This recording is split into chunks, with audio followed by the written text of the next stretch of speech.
Hello, everyone. Welcome to the end of week 2 of the Migration Summit.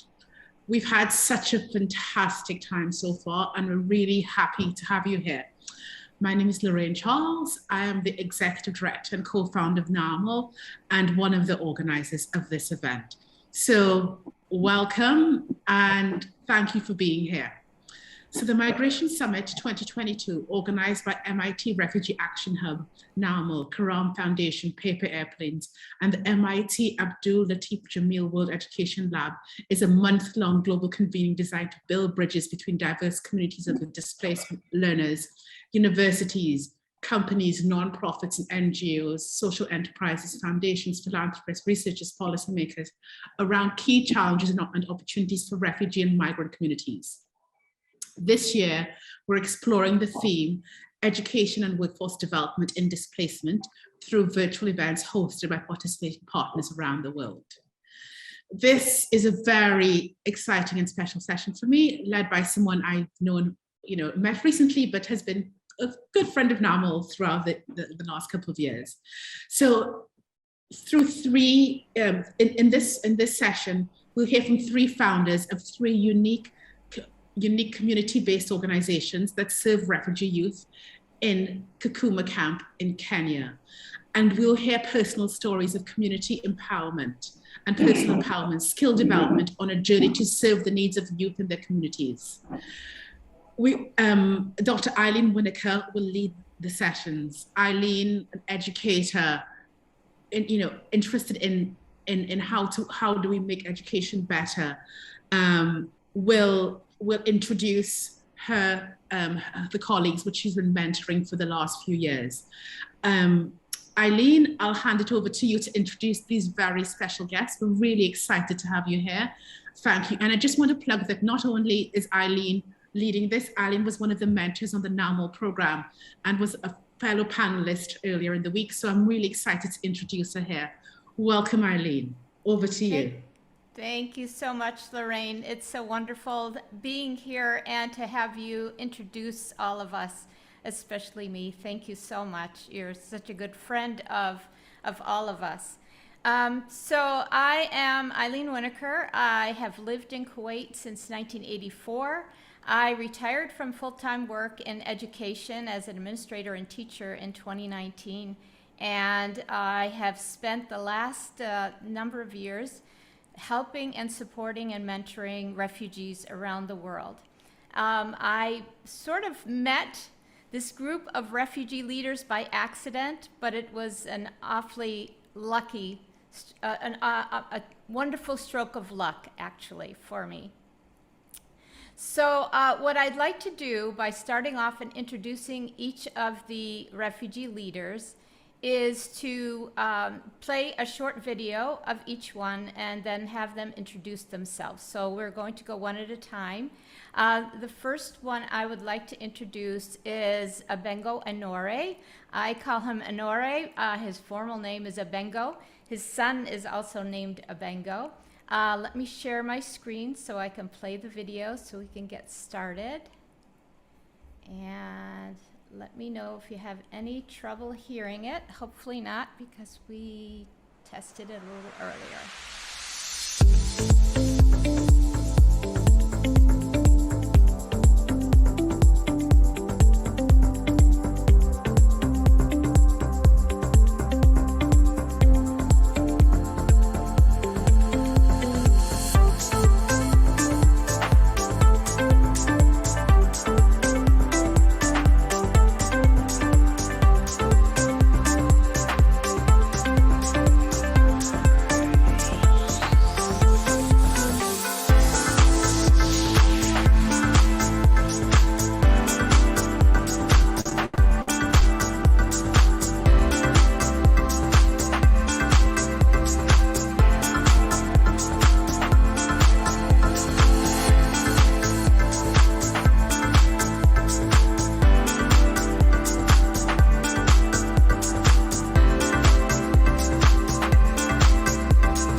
Stefan, the Director of Advocacy Initiative for Youth Development.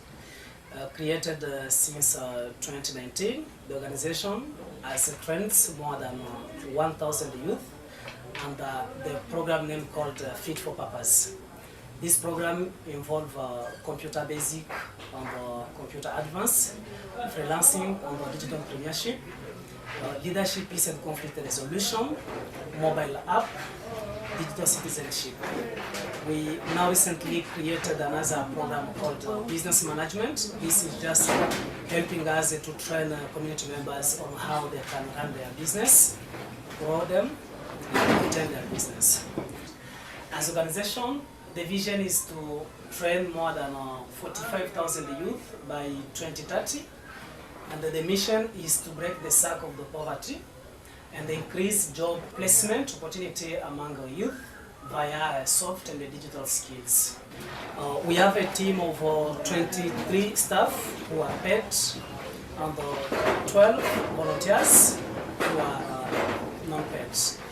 The impact of the program is to increase job placements, reduce illiteracy in computer, eradicate conflicts among community members.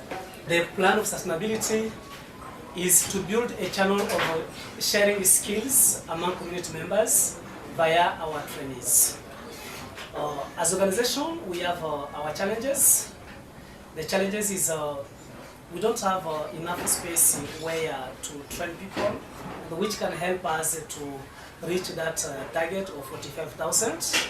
We also lack some computers and internet challenges. My name is Nasra Peter. I'm a student of Computer Basic.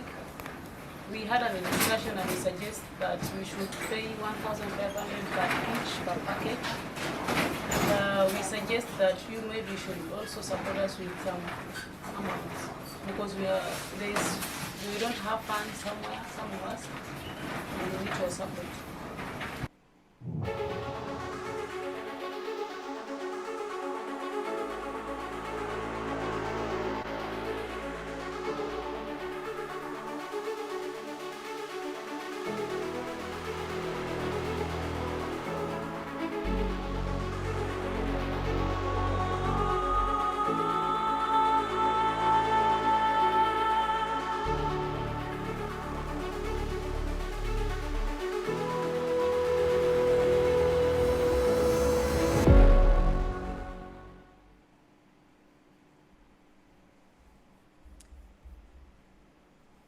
So what I'd like to do now is introduce Ebengo Honore and have him you're familiar a little bit now with the work of his organization, but I would love for Honore to speak about his journey to Kakuma and how long he's lived there and to introduce himself. Honore? Yes. Thank you, Ilene. Thank you, everyone. It is my pleasure to speak in this great opportunity where thousands of people are following this session. I'm from DRC, Congo, and I came in Kenya since 2013. Now I have something like 7 to 8 years struggling as a refugee. I was not able to greet someone in English because my academic language is French, and I now decided to join some short courses. I did this one for 6 months. I also decided to expand my social network. So since I'm a Congolese, I put across to chat with Congolese. I shifted to Somali and Sudanese who can be helping me to correct my English. I joined a course called Applied Human Rights.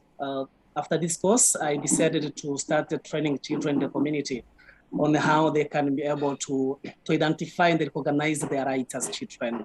Because I believe as adult, I was not told about my rights when I was a child. And sometimes it's a bit hard for adults to respect the child rights since they don't have the skills about child rights itself. That is what I decided to do. And during that awareness, there's a child who asked me a question if I believe he really has the same right as other children. And for sure, looking at the context of Kakuma, see how people are struggling children, learning in a critical situation, it was a bit hard to say, yes, you have the same right. But also, since I know everyone has the same right wherever you are, so I was also forced to say, yes, you have the right. Then a child asked me, but I don't have access to digital skills. How can you confirm if I have the same right as a child in Nairobi, a child in abroad, and as a big seat? I said, wow. So I was a member of a WhatsApp group of refugee educators. I took that question, I posted in that WhatsApp group, and I received some comments.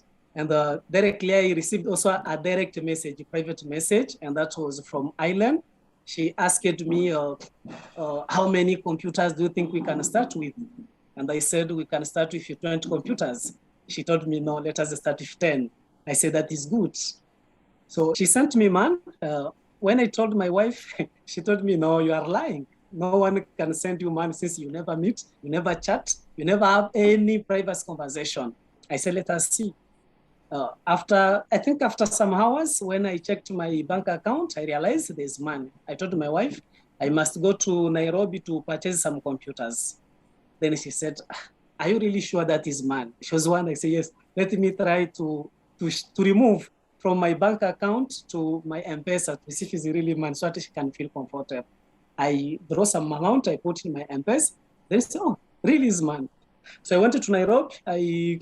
I started communicating with Ilene when I was in Nairobi, where I'm purchasing computers, solars, batteries, and I returned back to Kakuma. When we came back to Kakuma, I told her, please, this is what I bought and this is what I need to do. She said, okay, what we need is just a child to get access to digital skills. We built a small center. I think you have seen it in that slide video. I went back to that school where a child asked me that question. I told the child, please, now you can go to the center. You see if you really have what you have been doubting as right. When they came at the center, I told everyone to sit in front of a laptop. I told them to open. No one was able to open. I said, okay, don't worry. I will start teaching you computer. That is how we started. And from there, you know, those children, they used to come at the center from 4 to 6. So the whole time morning center was just closed. I suggested, Ilene, please, can we add another program like a computer adult for adult and the computer and the mobile app and other programs? She just told me, yes, you can add as long as they're going to assist the community members. We started with 10 students in some programs, others 15, others 5. And our second intake, we realized we did what people have been really in need. So we have received a lot of applicants, and now it was a bit hard for us to select students. And I remember at that time we have been still having only 10 laptops. Thanks God again, Ilene added other laptops. She added the first another 10. Then we added, I think, another 10. Now we have something like a 30, 35 computers. Then power, everything. Now we are able to train people in computer basic, powerfully, in computer advanced, in freelancing and the digital entrepreneurship, in mobile app, innovation, the new program from our young sister, Nakija Sitakit, and also the GCT, because we can't forget that program, the kid, which help us to get what now we are having. So that is the short story of how we started. And recently, as you see, our last program, we have been taking an online program, again, supported by Ilene.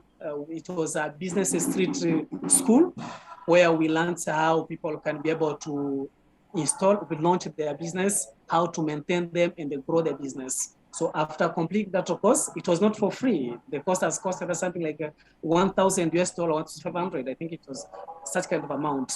We completed the course and I decided to benefit that program to my community members. We ran, and it was before yesterday, we graduated our first program. So our programs, they started under the hand of Ilene.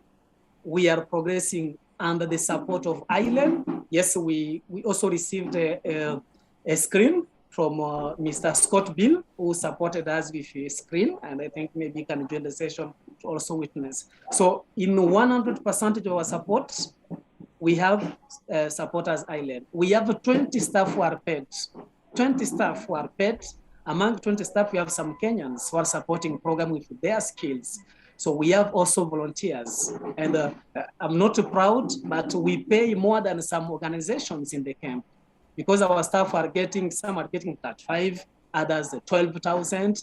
And most of startup organizations, they used to pay 5,000, 6,000, 7,000. So there's that's the willingness of supporting people. And for sure, the more we support our staff in the good manner, the more we impact the program in the community, because it gives that a personal motivation. That is what it is from motivation, from salary.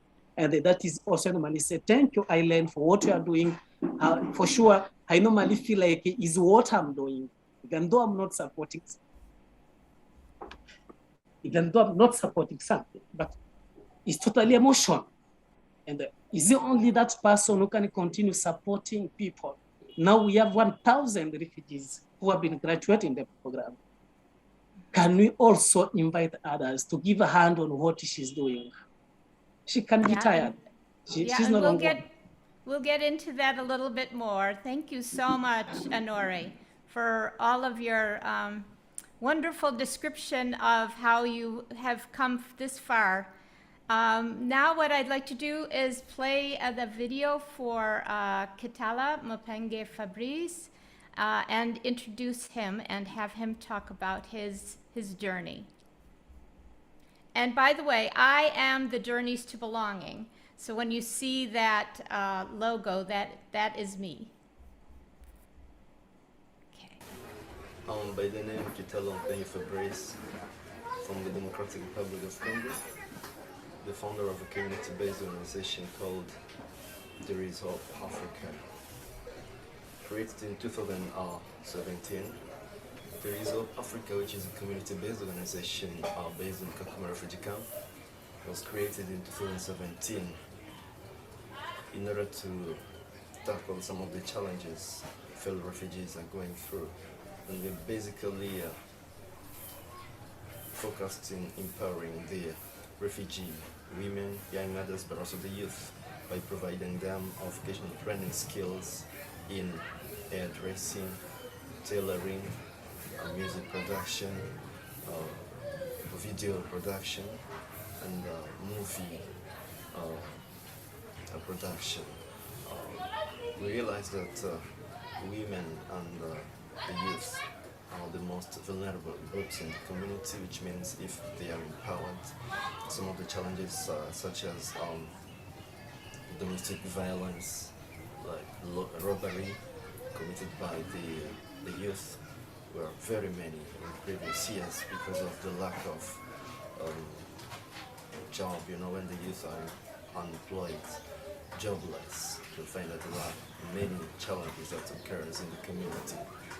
Yes, and for the women, you could find that there are a lot of like sexual abuse, sexual harassment, based because of that weakness. You know, when someone is poor, he or she can be manipulated easily, and that's why the cases of domestic violence have really decreased since these such trainings started. Kwa majina naitwa Masi na ninashukuru sana kwa ujuzi ambao mlionipa ama kutupatia sisi wanafunzi. Vile tulivyosoma, tulisoma vizuri, tukasoma na nilifurahi sana vile mlituita mkatufunza, tukajua kusoma na hata sikuwa najua kusuka, lakini kwa sasa najua kusuka. Hata sasa ninafungua saluni yangu, ninaendelesha maisha kivyangu. Hata sasa mimi ninajitegemea kwa sababu nimeshajua kusuka. Siwezi babaika tena kama kitambo. Ila nasema asante sana kwa vile mlituita, mkatufunza vizuri, mkatushika vizuri, mkatuambia hivi ni hivi, mkifanya hivi mnafanya hivi, na vile tulijifunza hivyo kweli. Tunafurahi sana. Na ningependa sana hata vile mlivyotufunza sisi wengine, ningependa na wengine muwaite, muwaweke chini, muwafunze na wapate ujuzi kama vile mimi nilivyo nayo hapa hivi. Nashukuru sana. Tena furahi. Yes, as you have heard how the trainee has said, that's the request of many trainees. Of course, especially women. So the training, of course, providing the training, but you'll find that we are limited. Yes, we have only to take a certain number, a few numbers, because those who are in need are very many, and because the space is limited, which means we'd like to have a big space, of course, which can accommodate a very big number because of the need, of course, of the trainees that are in need of tailoring and dressing, but also we have also the program of daycare, because we realize that most of the trainees, women and young adults, they do have children, and it's not easy for them to come to learn with the kids, of course, with them. So we came up with the program of daycare. We have a special team of caretakers who are there to make sure that they ensure that these children are safe. Also, we provide them with food. We feed them because we create a conducive environment for the women, but also for their kids. Yes, we would like to thank you. If you are touched in one way or the other with our programs and what you are doing, feel free to contact us, so that if you have also anything you can do or support to one of the programs, you are welcome. Thank you.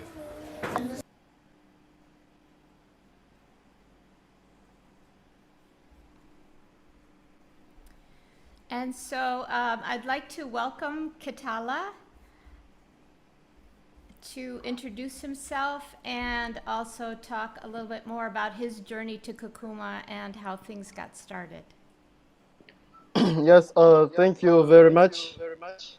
My name is Kitala Mupenge Fabrice from the Democratic Republic of Congo, South Kivu. I arrived in Kakuma in 2012, and I've worked with almost all the organizations in Kakuma working in humanitarian issues. And I gained a lot of experience, of course, but I realized that there was something which was not really good in terms of like assisting the needs of the fellow refugees in the camp, especially with youth, but also women. You'll find that there were some regulations that were like preventing the fellow refugees, including us, of course, to get the assistance we needed. And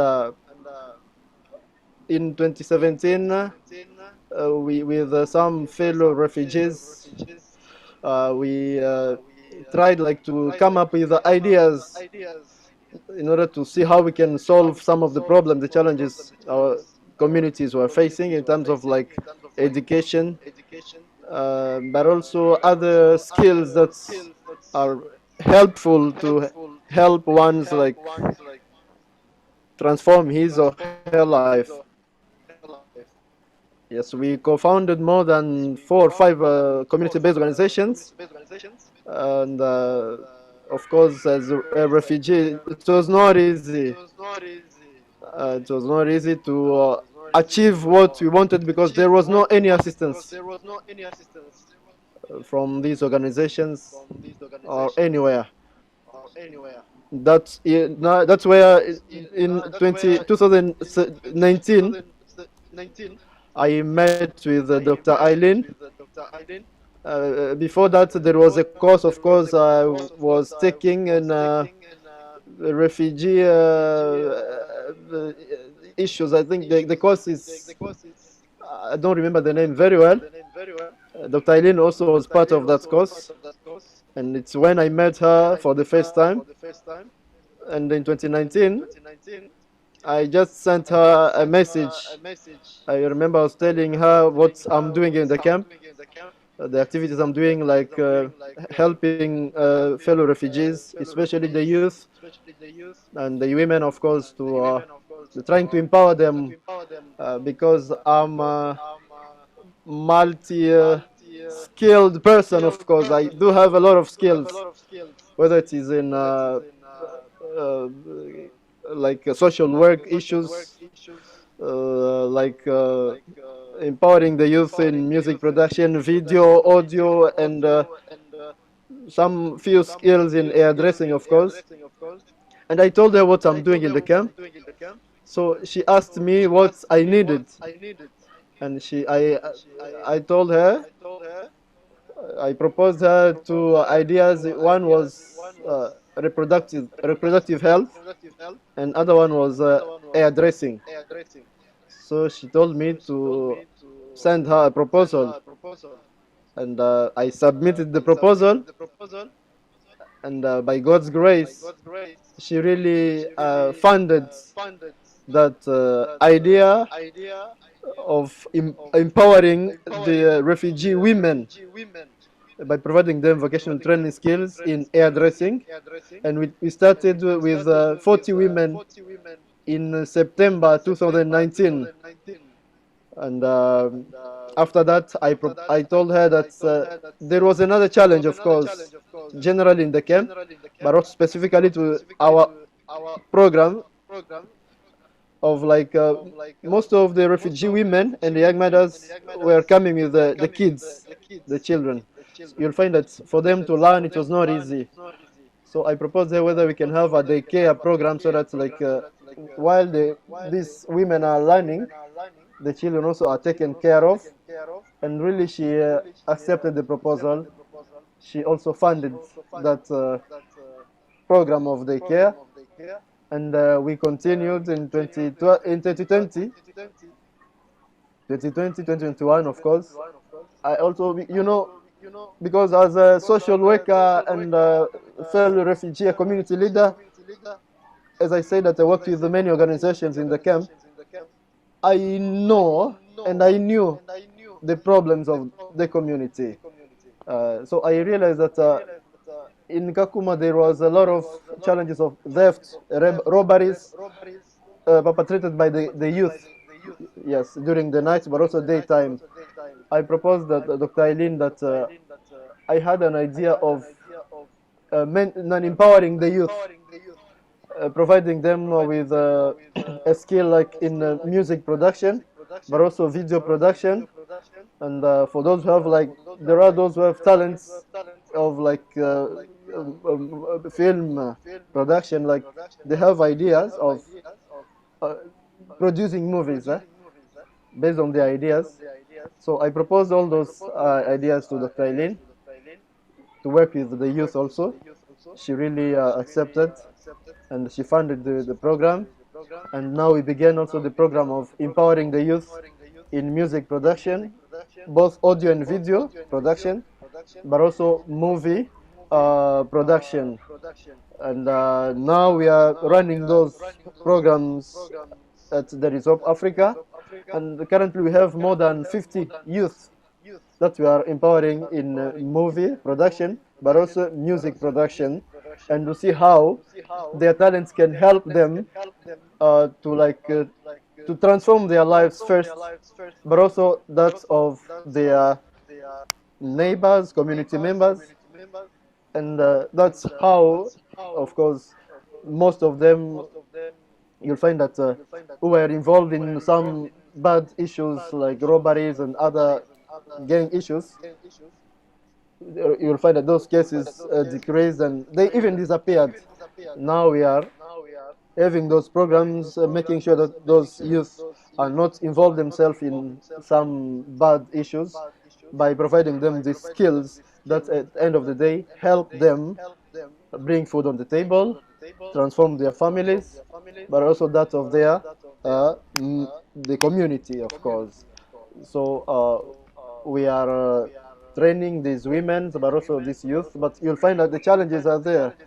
Yeah, because as you may know, Kakuma refugee camp is the biggest refugee camp in the world. So which means the number is very big, it's congested, crowded. So you'll find that the need is very big, but we are limited, of course, in terms of funding, because many want to join the programs. As you know, those are the skills that make someone to become self-sufficient, self-reliant. And so many, they want to join the programs, but we find that the spaces are limited because of course the space is not big enough and to accommodate all of them. But also, as you know, Dr. Eileen is only one person doing all this big work that are transforming lives in Kakuma refugee camp. So if like she could get someone else, 2, 3, 4, 5 to support her, maybe we can empower many refugee women and the youth, but also the children. Yeah. Thank you, Catala. We'll get into a little bit more of what you're doing and things that are going on with you and the development of your programs after we introduce Matabishi.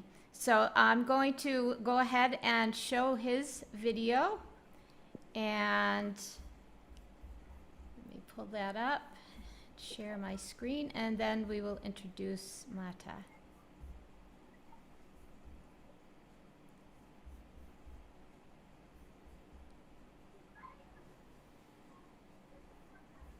Hello everyone, I'm Matabishi Titho John from DRC Congo. I'm here in Kakuma refugee camp as a refugee from Congo. I'm the founder and the CEO of Kakuma Vocational Center. Kakuma Vocational Center, it is a community-based organization that was founded in 2018 with the aim of equipping refugees and host community with the tools to create a better future for all. At the Kakuma Vocational Center, we implement hands-on projects for children to make them more creative and problem solver. We have maker space that provide hands-on creative ways to encourage students to design, build, and invent as they learn about science and engineering. And the goal of our makerspace is to empower students to see themselves as inventors, builders, and creators. And it gives them a place to learn new skills through trial and error. We have design thinking whereby children create play-it games and rest-it games by using woods. This design thinking is helping to improve the thought process of children in the camp, whether they attend local school or not, and helps them focus more on creativity, which expand their knowledge base and can bring them more opportunity. We have innovation that makes the student solve a specific innovation challenge and apply their knowledge into actually action that create value for others. Through this innovation, they do come up with a challenge and found the solution by prototyping. We have graphic design for children. We have child development and learning activity and social emotional learning for parents. We have soap making that helps parents able to acquire useful skills, and soap making that helps them create a source that can generate income through production and sell around the camp. KVC believes the solution to poverty and the domestic violence, which is a result of this poverty, can be solved through education of the youth population in the camp.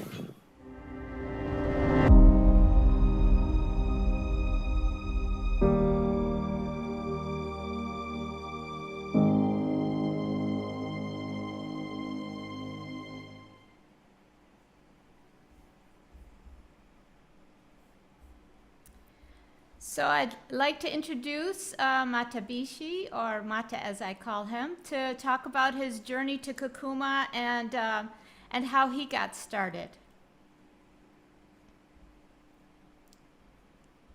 Is Mata thank there? you so much. Yes? Yes, Mata, go Yes, ahead. hello everyone.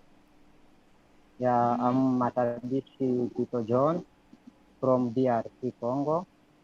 I came here to Kenya in 2012 2012. Up to now, I'm living here in Kakuma refugee camp as a refugee. I started this KVC as Kakuma Vocational Center in the year of 2018. The time that I started this community-based organization, I was working somewhere. I was working as a community worker. During that time of the time that I was been working, I realized that I noticed that there was a problem with the Kakuma refugee population, especially children. That is when I got an idea of doing this community-based organization. And then I said, how will I start this community-based organization without any skill? I started some research on how I can get this short courses. I got a short course on how to set up a non-profit organization in philanthropy or university. That is when I started that course. I finished that course and then I said, so I have to implement my skills in the community. And then I started with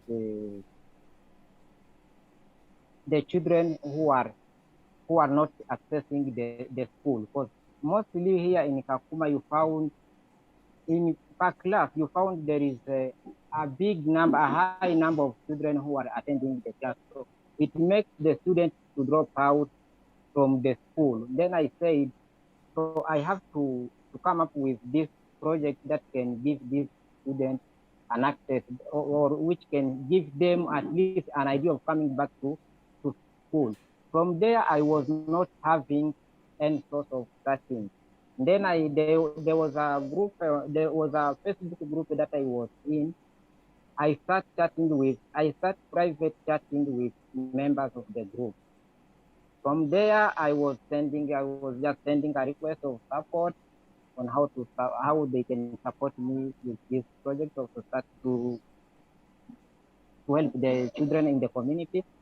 Thank God I met with Ilene who responded to me. Then she asked me, is your student able to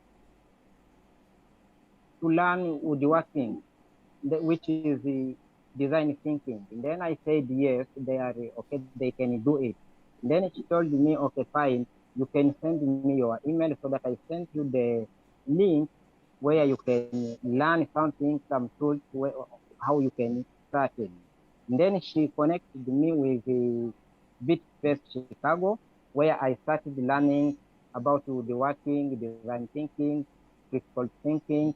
After finishing that process, I asked her that I told her that I have done with this course. And then she told me, okay, fine, can you do a small budget so that we can start working together? And then I said, fine. And then I put that budget. After sending her the budget, she reviewed it and then she responded to it. That was the year now of 2020 on January. And then from there, she sent me the fund. From there, after sending the fund, I went to Nairobi to buy some learning material and tools. After that, I come back. I started with 12 students. From there, with the time that we started, we got a challenge of coronavirus, which was affecting the whole world. And then from there, we stopped the activities. After that, we started chatting only, and we were been meeting at the center with my colleagues.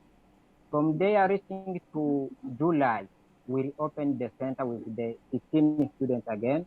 From there, we finished the cohort with that 15 students.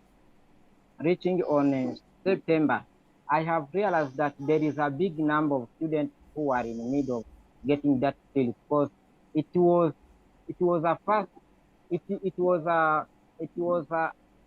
a unique process that was implemented to students here in Kakuma, especially those children. So the children was so happy by seeing how their colleagues are making their games by using wood. Then from there, we received a big number of students. Then I go back to her. I went back to her and asked her, that is it possible for us to have maker space also? And then he told me it is fine. Now what the maker space, what will they be learning in maker space? Then I told her they will be creating games by using computer, which is coding. And then she told me it is fine. Then from there she sent me the money to buy 10 laptops. After the 10 laptops, she also procured the power system. After the power, we started the training with those two projects. After that, we end the year of 2020. Reaching in the year of 2021, we started on January. After starting the two projects, I realized again that in the community, there's still a need of parents. And then I asked her, because I was having skills in social emotional learning for parents. Then I asked her that, is it possible to have this project also? And then she said it's fine, as long as it is the project that is going to help the community. And then from there, we started social emotional learning for parents. Starting social emotional learning for parents, we realized that these parents, they are coming with children in the school, which is not good, where the children are disturbing them. And then I asked her that, is it possible to have daycare at the center? And then she told me it is fine because it will help these parents to learn better. And then we hire the ladies who can lead those children. Then from there we continue with that. Reaching on February, she asked me about innovation, that there is a lady called Gitanjali, who is 16 years, who is an innovator. Then she connected me with that lady. From that time, that lady, she started mentoring our students. After the mentorship, she sent the book, 100 books, to our students to start the course of innovation. From there, we start innovation up to now. And then after that innovation, we got another link from us for design thinking. It's a group of design thinkers from USA that was willing to train our facilitator on how they can implement this design thinking in a good way. Then from there, we get connected with those design thinkers. Those design thinkers, after they train us, they donated a large screen to KVC and one table. From that time, we continue pushing the activities at the center by receiving a high level of the students.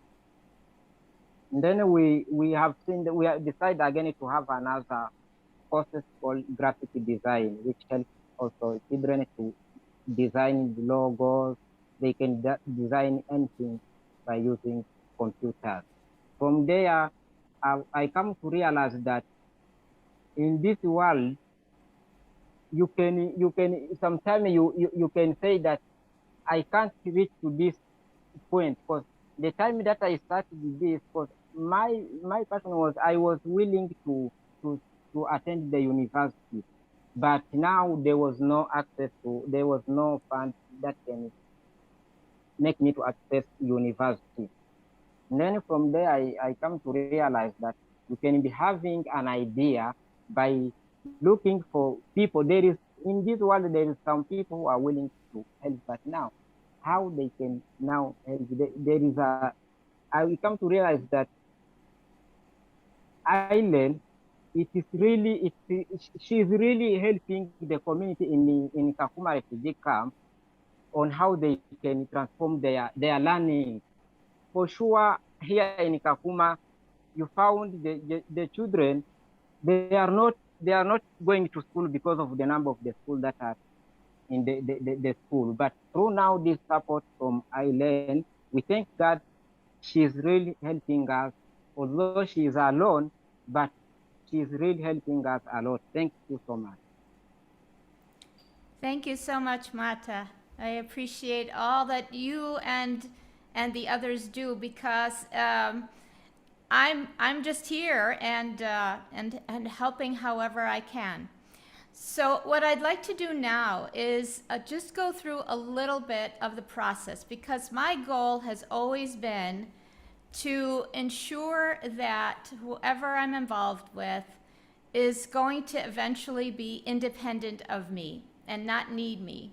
And so I have been working on mentoring as well as financially supporting them, and gradually sort of pulling back as they've been able to start money funding and earning and things like that. So I just want to take you through a short presentation of what I've done along with the team, because they've become a team now, although they're in different parts of Kakuma, and with 200,000 people in the camp, you can imagine how large the camp is. So they didn't necessarily know each other too much before we got started. So let me just do a short presentation about what my expectations were of each of them as we got started.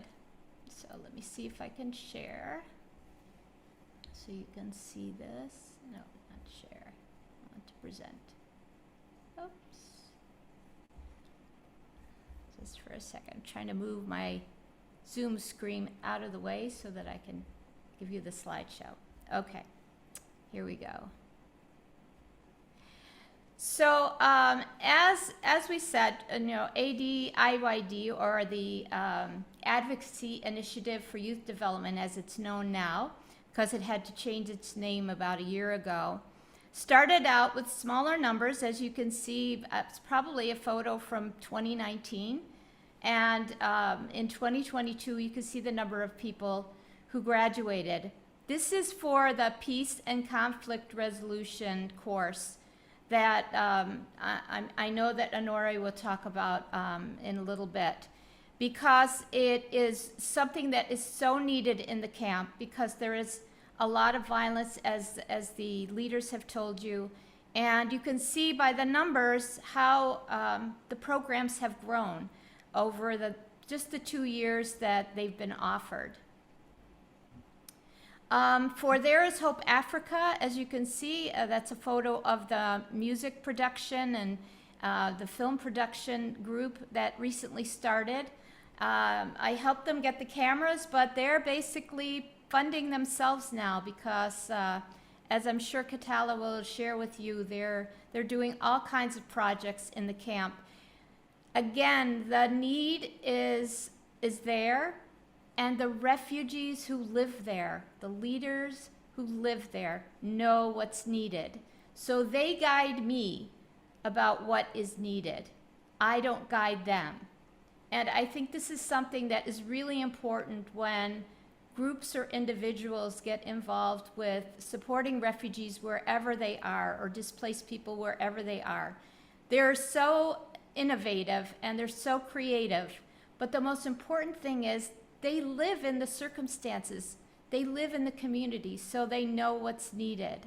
As you can see, There Is Hope Africa, Catala's group, has tailoring also, and these are some of the ladies who have recently graduated from the hairdressing.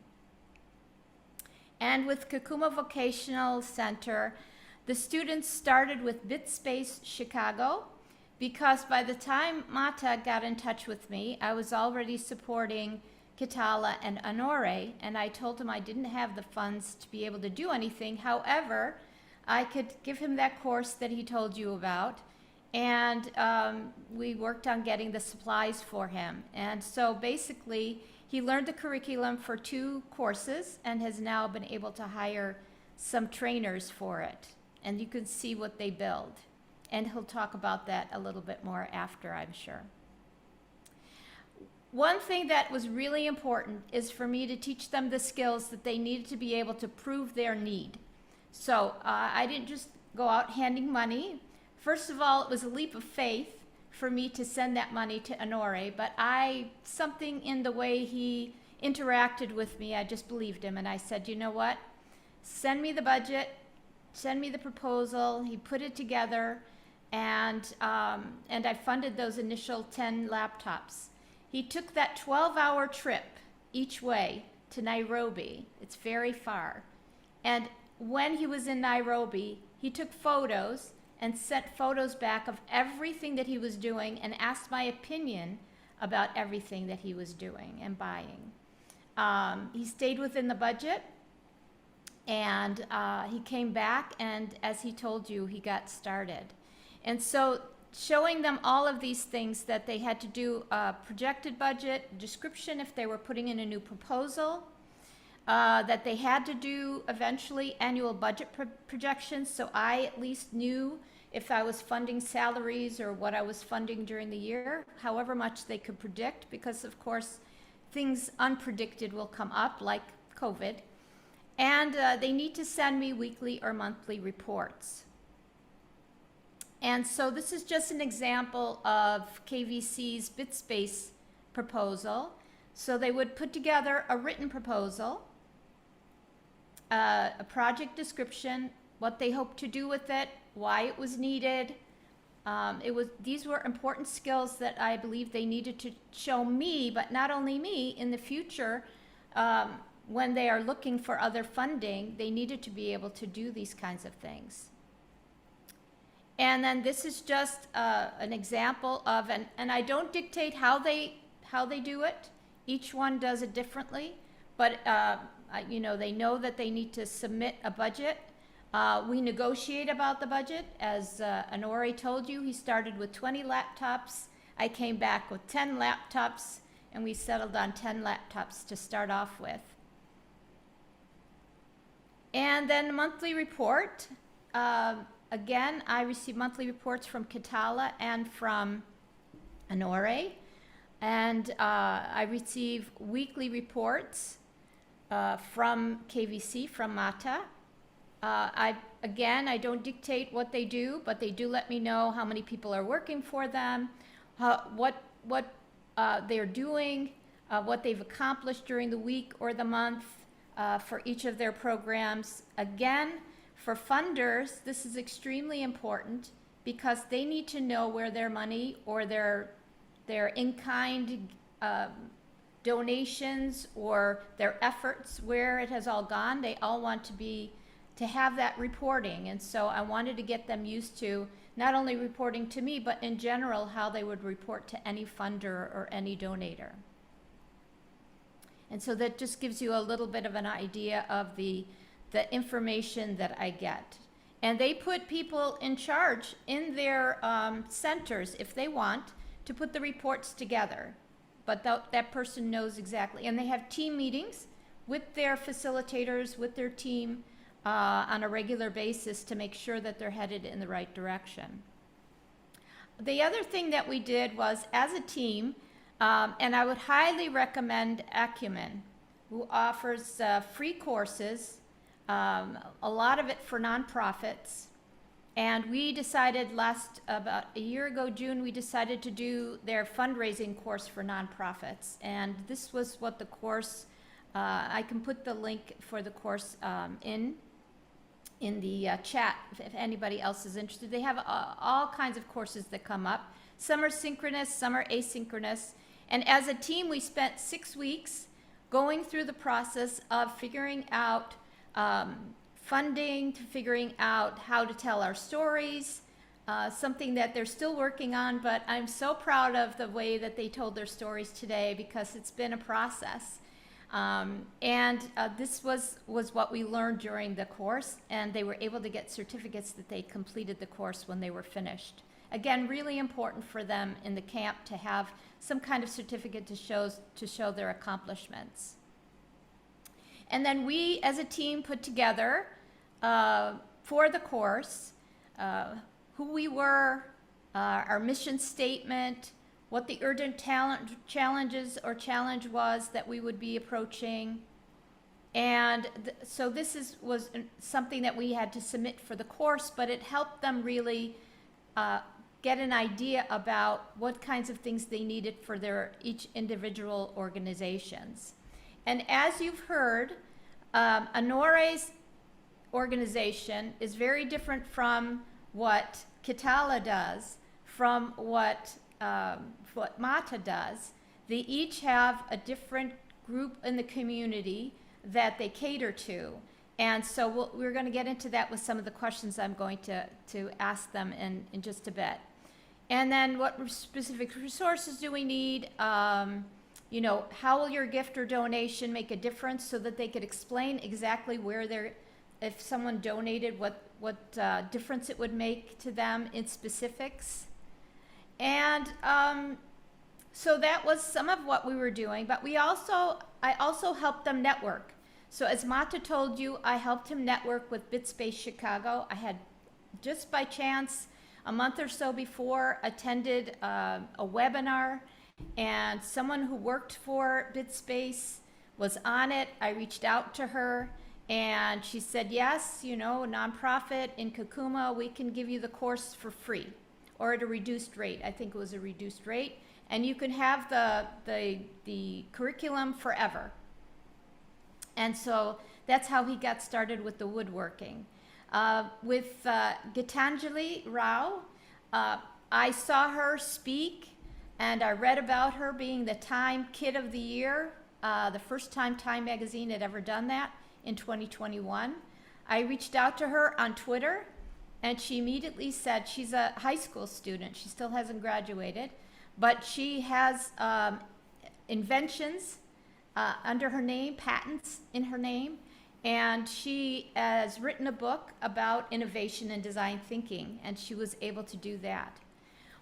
What all this networking has done for them is shown them that they can network also, and they obviously were networking within the camp, but now they had exposure outside the camp and were able to reach out to others in the camp.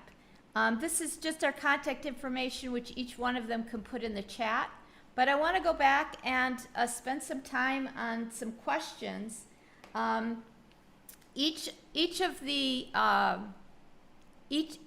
leaders has given a pretty detailed description of what their centers do, but I'd like to get into that a little bit deeper. So you've already talked about how you got started. I can tell you from my own experience, their English is much better than it was when they first started with me. Their spoken English, their written English, and so that has been a huge bonus for our relationship. I didn't teach them anything, but they had the ability to be able to interact with so many different people as a result. And so what I wanted to ask each of you is, how many people does your community-based organization or CBO employ now? And how many students have completed your program? So Honore, can you start off with that question, and then I'll go to Catala and then to Mata. Yes, thank you again. Up to now, we have 1,000, more than 1,000 youth who have been trained in our programs. And that is fit for purpose. Then we have 6,300 of those who attended our peace campaign training. This is just a mass campaign in the community. I think I will clarify a bit on that one. We have 23 staff who are paid, although we have 11 who are volunteering, just to support the program and bring an impact in the community. Mm-hmm. Yes, and just to point out, we started when I first started with Honore, Mata, and Kitala. Their facilitators or trainers were all volunteer. And it was very difficult for them because obviously they were responsible for their own families and themselves. And so we wanted to make sure that having quality facilitators was sustainable. And so we made sure to, again, budget for salaries. Kitala, would you like to answer that question also? How many students or cohorts have you graduated, and how many people do you employ? Yes, thank you very much for the question. So far, we have graduated 7 cohorts, of course, And for the women in the addressing 7 cohort, because each cohort had 40 women, and the addressing course is for 3 months.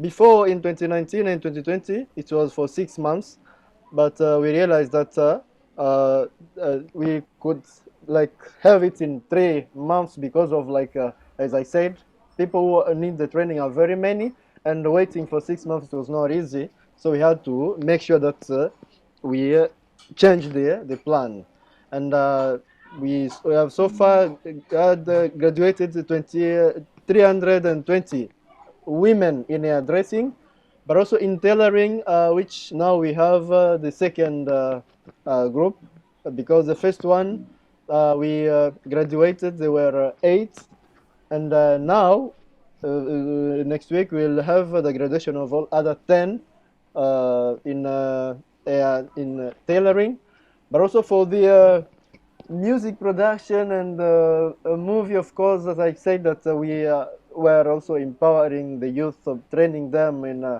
music production, providing them skills, but also those who have talent, we help them make their voice be heard, like we record them, of course, produce the music, audio and videos. So far we have helped 210 youth. So in total we have 520 youth, but also the women in general who have been assisted. And we have 13 paid staffs, but also 4 volunteers, which means a total of 17 working together. Yep, that's wonderful. And I wanted to point out, because each of the leaders has a YouTube channel. So if you want to see some of the music videos, if maybe Catala can put the YouTube channel link in, and Honore and Mata also, because there's some really interesting videos that I won't have time to play, but that I think you would enjoy watching. Mata, would you answer that also? How many students have graduated or finished your programs, and how many facilitators do you employ? Yeah, thank you so much. Yeah, so far we have trained 1,250 students. Those are the students who have graduated from our program. And we have 15 facilitators who are paid, and 7 who are volunteering. Excellent, excellent. So I know that you've each been able to get in contact with others outside the camp or inside the camp in order to be able to either give trainings or to be able to support what you're doing. Things that you've done on your own, and then either I've found out afterwards or you've asked me about, but something that I didn't necessarily create for you. So Honore, can you tell us who you, over the couple of years since ADIYD has started, who have you contacted, and what kinds of things have they done in your center?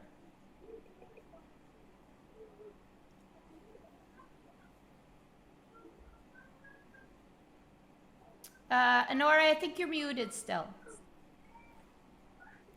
Oh, okay, thank you. That's okay. Yeah, the work we are doing has created itself the visibility, and it has helped us to get in touch with external persons. I remember last year we had a contact with TechFitch team where we were involved in Sprint Digital, and thanks again, they gave us some 2 laptops, and we have tried to showcase our idea of the future of refugees, where is it to create an online platform where refugees can be working. It's like an Upwork or freelancing platform, but ours is just for refugees. And this is because most of refugees, when they register to Upwork, they normally face a challenge in terms of competition. You see, Upwork is used by those who have 5 years, 10 years, 20 years in working online. Then we said to overcome that challenge, maybe we can create an online platform for refugees everywhere they are. and Tech Fitch is working on this. We don't know if it will be approved, and if it will be approved, it will help Refugee to get work. We also get in touch with Mr. Scott Bill, who offered us a screen. And he was planning to teach our students online because he's based outside. Then when he looked at our programs, he said, I think I can teach social media to your students. I said, why? It's good. So when Mr. Scott tried to teach, he realized like we had a challenge of screen and the internet was not totally strong. So he said, please, Honore, I can offer you a screen. I said, for sure, it will help us. And I remember he gave us, it was 52,000 Kenya shilling. And he rushed chap to Nairobi to purchase a screen. So I don't know if Mr. Scott is there. He can also maybe say something if he needs.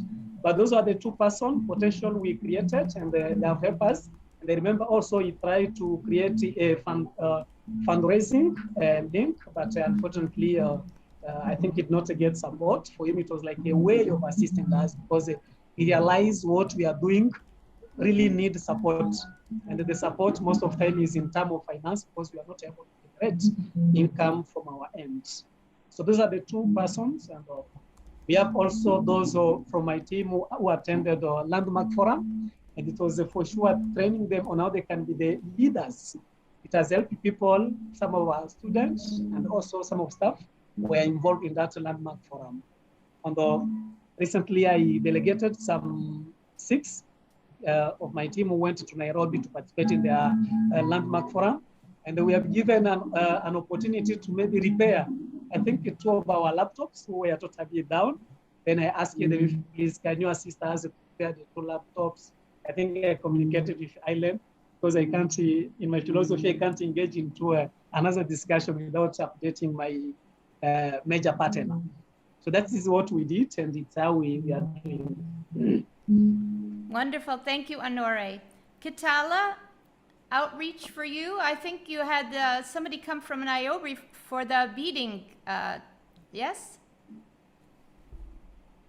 Yes, of course. With the program of beadswork, whereby we train also the youth in making these beadswork African styles.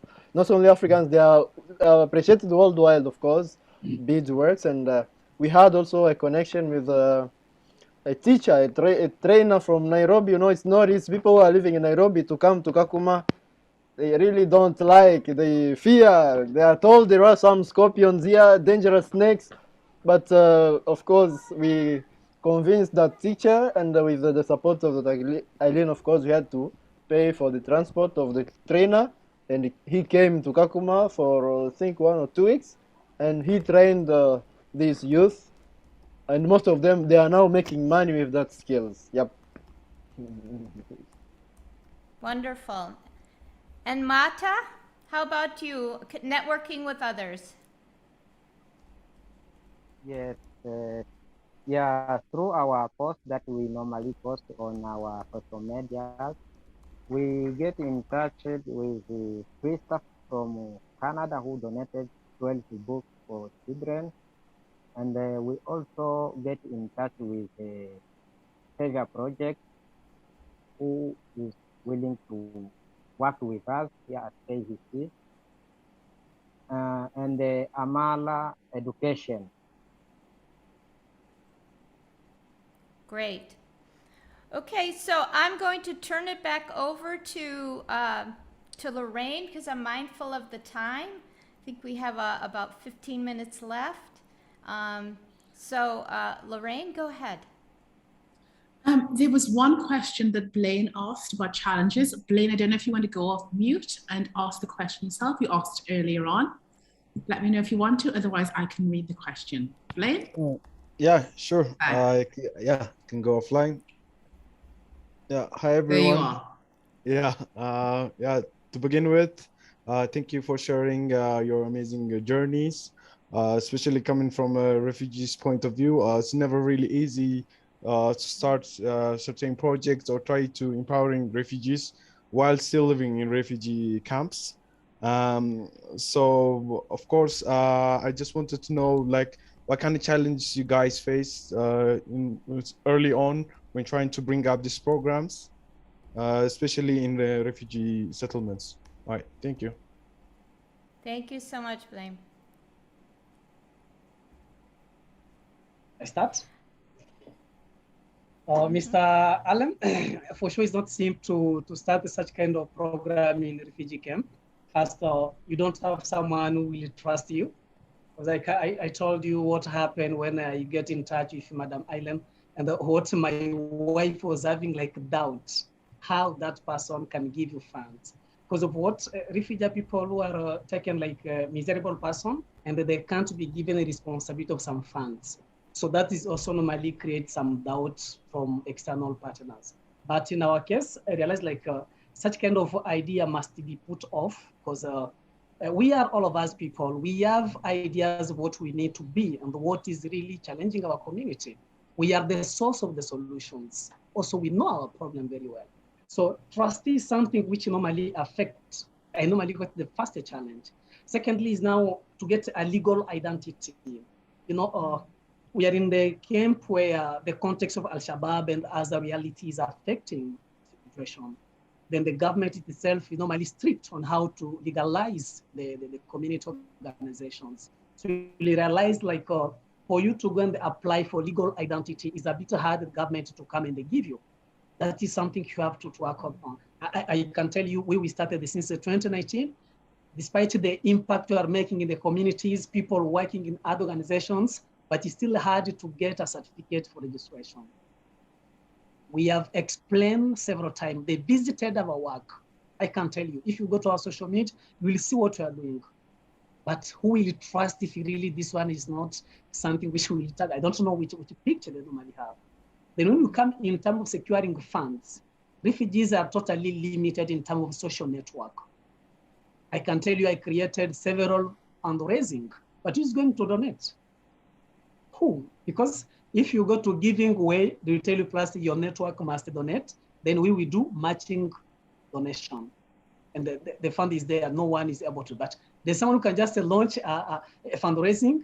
In less than 1 week, it has amount, but not in our case. So when we came to implement the program is where now things are totally hard. If you see the slide video presented by Ilene, you realize since 2019 up to now, we are using a small iron sheet classroom. We are using computers. We're in an area where there's a lot of dust.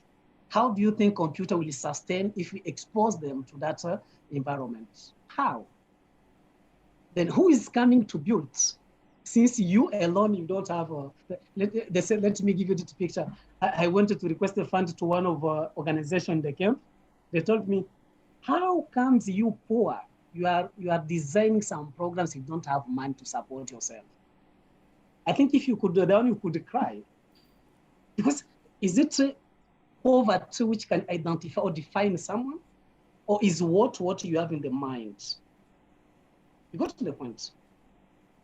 So we are going through challenges, and there's something we normally think like, if you go to my status yesterday, I posted like, why my educational background is dying in the refugee camp. They don't care about your background education system. They don't care.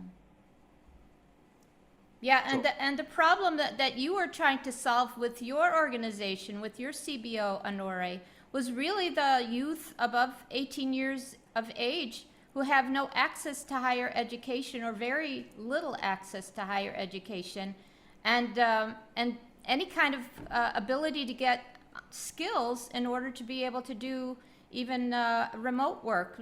What Lorraine is hoping to be able to connect people with. So that is a big challenge, and in each of the 3 of these CBOs, they need dedicated buildings. It doesn't have to be anything massive or whatever, but there are abilities to get that. They need solar power, which can be very expensive, but is manageable.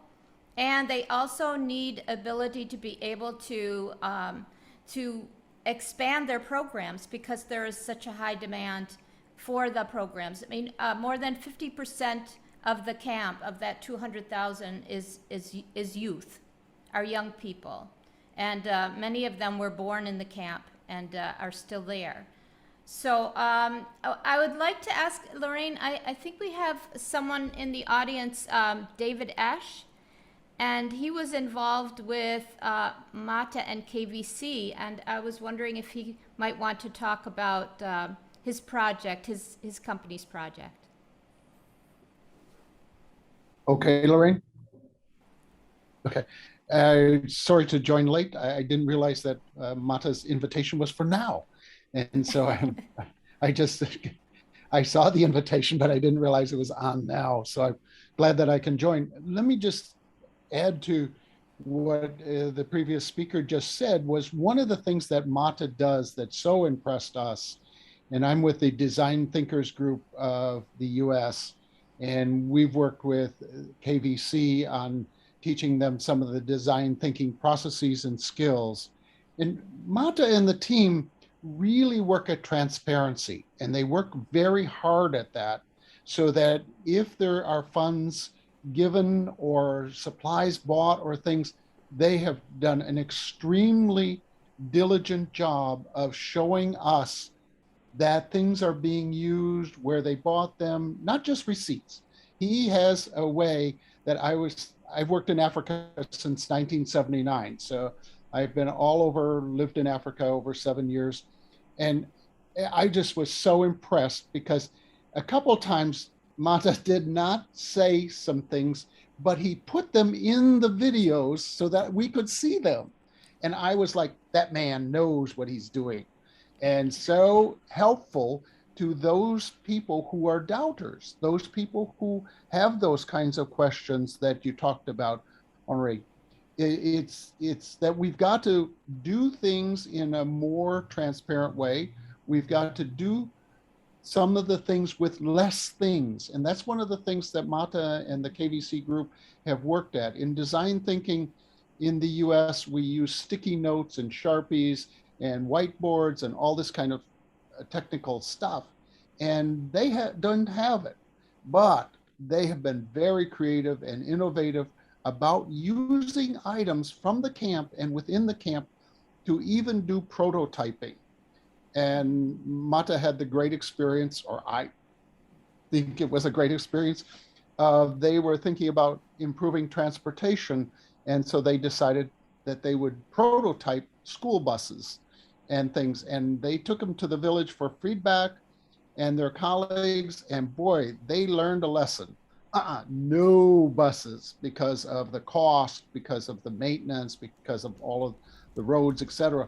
But they got feedback on some of the other things they could do. And it was a great time to talk about it. Mata, you might want to talk a little bit about that because you were there when it happened and things. But we've tried to work on real problems with them to bring more people inclusive and try to address the needs of people that they work with. Thank you. Thank you, David. Mata, did you want to add anything to that?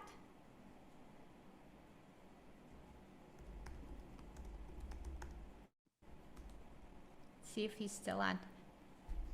We've been lucky to have the three of them on the whole time because that's very difficult in the camp.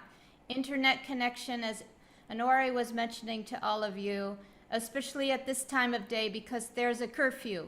And as soon as it gets dark, everybody has to be at home. So yes, so I'm glad. I hope that he's still on, but perhaps he's dropped off. I'm not sure. But thank you very much, David.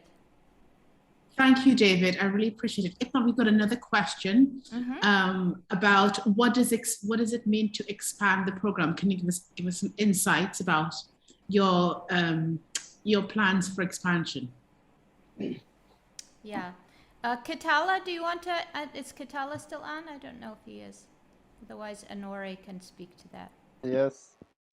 Yes, Catala, do you want to talk about, so if we're talking about, as you can see, it's getting dark in the camp.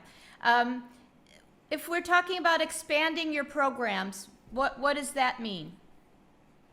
Yes, expanding the program. First of all, like Of course, we want to like have a big space, build, of course, other infrastructure, the space, first of all, so that we can, as the demand is very high, we get also more women, more youth coming in, benefiting from what we are doing. But also expanding the programs also means, of course, get funding, more funding. Yeah, because, you know, we are doing what we do, but we are limited in terms of funding. Yes, because the person who is funding us is only one person, and you know, when we get like 2, 3, 4, 5, you will find that we'll have also many programs that will help more communities, and especially to become self-reliant. Because you know, if people are not just not considering refugees as like useful people, it's like maybe, but what we are doing in the community are proving that yes, we can do. Like here in Kakuma, you'll find that most of what we are doing as refugees, as my colleague Honore has said, they employed also some nationals, Kenyans. Even here in the South Africa, we do have 2 nationals, Kenyans, who are employing them. So which means we are also impacting the lives of even the nationals, which is not easy, but we are doing it. So we would like also to do more in Kakuma, but also we do have Kalobe, but also other parts, of course, of Africa, because we find the challenges are the same. And if we do that, we empower more, they will empower others. Like so far, the trainees we trained in addressing, we have also some graduates who are now having their own saloon and training others. That's what we want to see, a community like that. Right, yes. And also talking about the, yes, go ahead.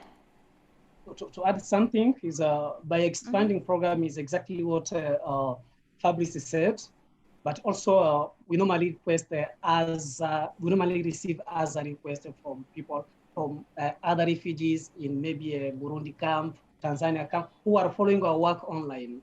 But now we are focusing Kakuma. So to get the building which can help us to really run our program is what we call expanding the program. We started with a classroom which is just hosting 10 students. And then now we have the demand of 20, 30, 50 students. How will they sit in that classroom?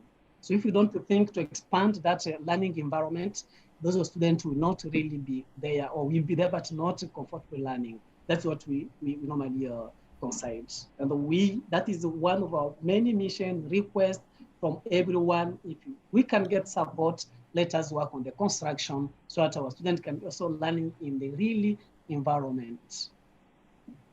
Thank you, Honore. And adding on that, expanding expanding the program, you found that here in Kakuma we have 4 camps, plus Kalobaye, which is 5 camps. But you found now our program, they are unique here in Kenya. So you will find the people who are living in Kakuma 1, they are in need also to access this program. But now, that is where we found there is a gap of funding to expand the program from here to Kakuma 1 or Kalubeye. Yeah, because the distance is quite far for them to go from one part of the camp to the other, right? Yes. Yeah. So I wanted to thank you very much. I'm mindful of the time, and I think we're winding down. I want to hand it back to Lorraine, but thank you very much to everybody who attended and participated in the discussion, and for my 3 team members, the leaders who I have so much respect for. Back to you, Lorraine. Thank you so much. Thank you so much, Eileen. I'm really so inspired by what everyone has shared, and Eileen, wonderful. You told me about this when we first spoke, but I didn't understand. Now I really understand. Just, you know, I understand the stories. I understand the impact that you're making, and the 3 of you, you leaders, well done. I'm going to see what I can do. Let's see how anyone in the group, if you want to help, please, welcome. We've got just a couple minutes left. Does anyone have any final thoughts, any questions before we sign off? Just quickly. Okay. Well, I'm going to give you 1 minute back of your time. Yes. Any final thoughts? Yeah. Mine is like invitation. The work we are doing, for sure, which is needed in our context. And one person, we don't minimize her power, but we believe she can be overloaded one day. Can you please get people who will give a hand? Children, they need you to become global citizens, please. Thank you for that call out. And I was just saying, I just put a message to Eileen in the chat. I have some ideas of how she can get some support to further help you. So leave that with us. Let's see what we can do to help her. So just to close off, I want to say thank you, everyone. We're so grateful that you've been able to share these wonderful stories with us. Thank you for this message. The sessions are all recorded. The world, even though we don't have a massive audience, the world will hear your stories. So thank you, everyone. And everyone here, thank you for being here. We have so many MIT React alumni, past learners and current learners. Thank you for being here. Please stay tuned. Sign up for other sessions in the summit. This is the weekend. We're having a well-deserved break. I think we have a break on Monday. But from Tuesday, we're starting with loads of interesting sessions. Please sign up.